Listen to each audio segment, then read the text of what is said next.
इंसानियत की सारी हदों को पार करते हुए एक औरत ने खुद मां होते हुए भी अपने अंदर की नफरत और गुस्से को इस हद तक बढ़ा लिया कि उसने एक 2.5 साल की बच्ची की जान ले ली। जान लेते हुए उसका दिल जरा भी नहीं पसीजा। इस औरत ने बच्ची को जिंदा ही दफना दिया था और इस बात का इसको जरा भी अफसोस नहीं था। जहाँ एक औरत को ममता की मूर्त माना जाता है, वहीं इस औरत ने इस शब्द को पूरी तरह से कलंकित कर दिया। और ये सब करने के पीछे की वजह सिर्फ गुस्सा और नफरत। 28 नवंबर 2021 पंजाब के लुधियाना शहर से एकदम बाहर दोपहर के 2:50 पर हाईवे से थोड़ी दूरी पर एक सिक्योरिटी गार्ड जो कि अपने कैबिन में बैठा हुआ अपनी ड्यूटी कर रहा था, अचानक उसकी नजर एक औरत पर गई जो कि ब्लैक कलर की स्कूटी पर थी और उसके साथ एक 2.5 से 3 साल की छोटी बच्ची भी थी। सिक्योरिटी गार्ड देखता है कि वो औरत उस बच्ची को लेकर खाली पड़े प्लाट के अंदर जाती है जो हाईवे से उतरते ही 20 कदम की दूरी पर था, जिसमें बड़े बड़े पेड़ खड़े थे। एकदम जंगल बना हुआ था। ज्यादातर लोग ऐसी चीजों को इग्नोर कर देते हैं, लेकिन सिक्योरिटी गार्ड ने इसकी तरफ नजर बनाए रखी। थोड़ी देर बाद जब 10 से 15 मिनट हो गए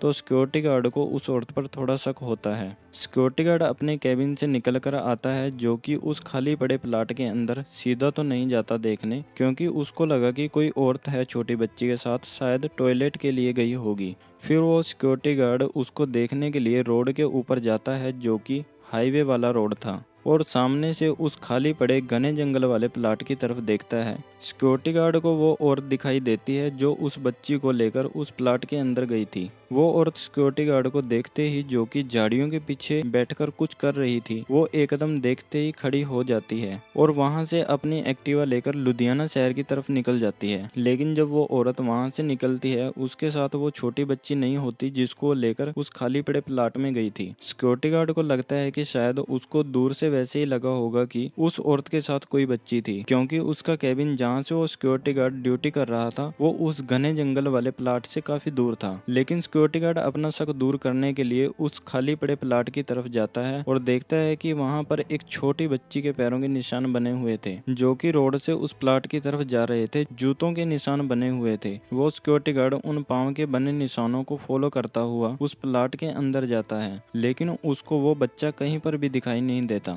लेकिन सिक्योरिटी गार्ड को फुट स्टेप देखने से ये तो एकदम कंफर्म हो गया था कि उस औरत के साथ कोई बच्चा था जो कि उसको प्लाट के अंदर लेकर तो गई थी, लेकिन जब वो बाहर आई वो बच्चा उसके साथ नहीं था। तभी सिक्योरिटी गार्ड ज्यादा देरी न करते हुए वहीं पर पास में 30 मीटर की दूरी पर पुलिस चेक पोस्ट में पुलिस वालों को सारी बात बताता है और चेक पोस्ट से 2 पुलिस वाले वहां पर प्लाट में छानबीन करते हैं, लेकिन उनको भी वहां पर कुछ नहीं मिलता। उनको लगता है कि उस औरत ने उस बच्ची को किसी और से किडनैप ना करा दिया हो या फिर किसी को बेच दिया हो, तभी बच्चा उसके साथ नहीं था। छानबीन करने के बाद जब चेक पोस्ट से आए दोनों पुलिस कर्मियों को कुछ नहीं मिलता तो वो दोनों पुलिस स्टेशन जाकर अपने से बड़े अधिकारियों को सारी बात बताते हैं। तभी ज्यादा देरी न करते हुए पुलिस स्टेशन से 10 पुलिस कर्मी वापिस उस प्लाट में आते हैं और छानबीन करने लगते हैं। और तभी एक पुलिस कर्मियों को झाड़ी में रेत से बना एक ढेर दिखाई देता है जो कि ताजा गड्ढा खोदने पर बनता है। तभी उस रेत के ढेर को हटाया गया तो उसमें से एक बच्ची का हाथ दिखाई देता है और जब सारी रेत को हटाया गया तो देखा बच्ची को उल्टा दफन किया गया था। तभी बच्ची को रेत के अंदर से निकाला जाता है। बच्ची का फेस पूरी तरह से रेत से सना हुआ था। पुलिसकर्मी बच्ची के फेस को पानी से साफ करते हैं और मुंह में पानी डालते हैं, लेकिन बच्ची थोड़ी सांस लेती है लेकिन पानी नहीं पी पाती क्योंकि उसके मुंह के अंदर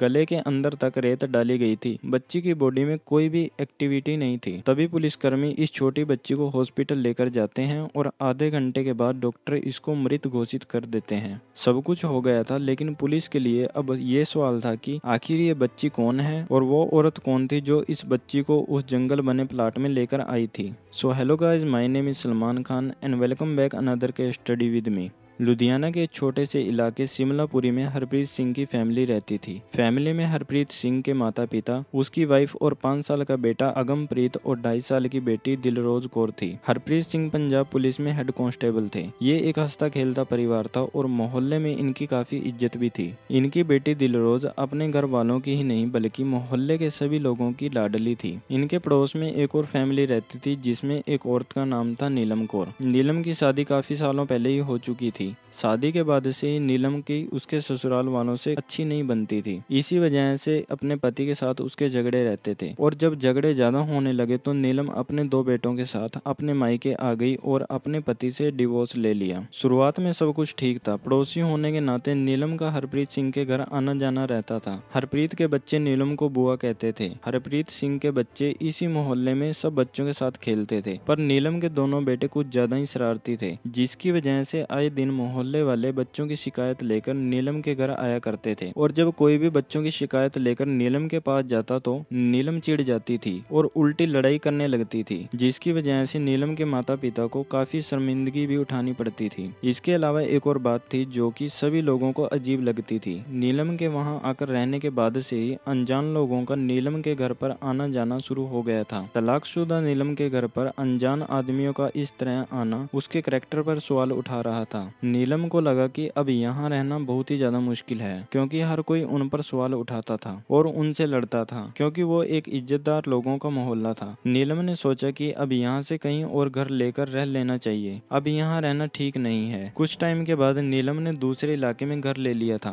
28 नवंबर 2021 को जिस दिन नीलम को अपना पुराना घर खाली करना था, उसी दिन कुछ ऐसा हुआ कि नीलम ने उस मोहल्ले में आखिरी दिन अपना गुस्सा निकालने के लिए ऐसा कुछ किया कि जिसके बारे में हरप्रीत सिंह के परिवार ने सोचा भी नहीं था। हरप्रीत सिंह रोज की तरह ही अपने काम पर थे। दिलरोज के दादाजी जो किसी फंक्शन में गए हुए थे, वो आते ही अपने बेटे हरप्रीत सिंह की वाइफ किरण कौर से पूछते हैं दिलरोज कहाँ पर है, वो दिखाई नहीं दे रही। तो वो बोलती है कि बाहर ही होगी, खेल रही होगी। लेकिन जब दिलरोज को घर के बाहर देखने जाते हैं तो दिलरोज वहाँ पर नहीं होती। आसपास खेल रहे बच्चों से पूछा जाता है, किसी को भी उसके बारे में नहीं पता होता। तभी नीलम का लड़का मिलता है, उसको वो पूछते हैं दिलरोज के बारे में। तो नीलम का लड़का बताता है कि दिलरोज को उसकी मम्मी यानी नीलम लेकर गई है और अभी तक दिलरोज के घर वालों को कोई भी खबर नहीं थी कि मासूम दिलरोज के साथ क्या हो चुका था। जैसे ही पता चलता है कि दिलरोज को नीलम लेकर गई है तो दिलरोज की फैमिली वाले अपने काम में बिजी हो जाते हैं, क्योंकि नीलम अक्सर पहले भी दिलरोज को अपने साथ ले जाया करती थी। कुछ टाइम बाद फिर से दिलरोज के दादा अपने बेटे की वाइफ किरण से पूछते हैं कि दिलरोज अभी आई नहीं। तभी वो नीलम को कॉल करके पूछते हैं। नीलम साहब मना कर देती है कि वो दिलरोज को लेकर नहीं गई, जबकि नीलम के लड़के ने पहले ही बता दिया था कि उसकी मम्मी उसको लेकर गई है। लेकिन फिर भी दिलरोज के घर वालों को लगता है कि शायद ना लेकर गई हो। वो सब आसपास देखना शुरू करते हैं, लेकिन दिलरोज का कुछ भी नहीं पता चलता। और जब मासूम दिलरोज नहीं मिलती तो दिलरोज के दादाजी अपने बेटे को कॉल करते हैं और सारी बात बताते हैं, जो कि खुद एक पुलिस में हेड कांस्टेबल हैं। तभी सभी पुलिस वालों को दिलरोज की फोटो दिखाई जाती है और पुलिस दिलरोज को देखना शुरू कर देती है और वहीं गली में लगे सीसीटीवी कैमरा भी चेक करते हैं, जिसमें नीलम दिलरोज को अपने साथ ले जाती हुई दिखाई देती है। पुलिस स्टेशन से दिलरोज के घर वालों को कॉल आती है कि नीलम उसको ले जा रही है, कैमरे में वो दिखाई दे रही है। तभी दिलरोज के दादा पुलिस स्टेशन से वापस आ ही रहे थे, इतने में नीलम भी दिलरोज के घर आ चुकी थी और ऐसा दिखा रही थी कि जैसे उसको कुछ पता ही ना हो। घर के गेट के आगे नीलम मिलती है। उसको पूछते हैं कि तुम उसको लेकर कहाँ गई थी,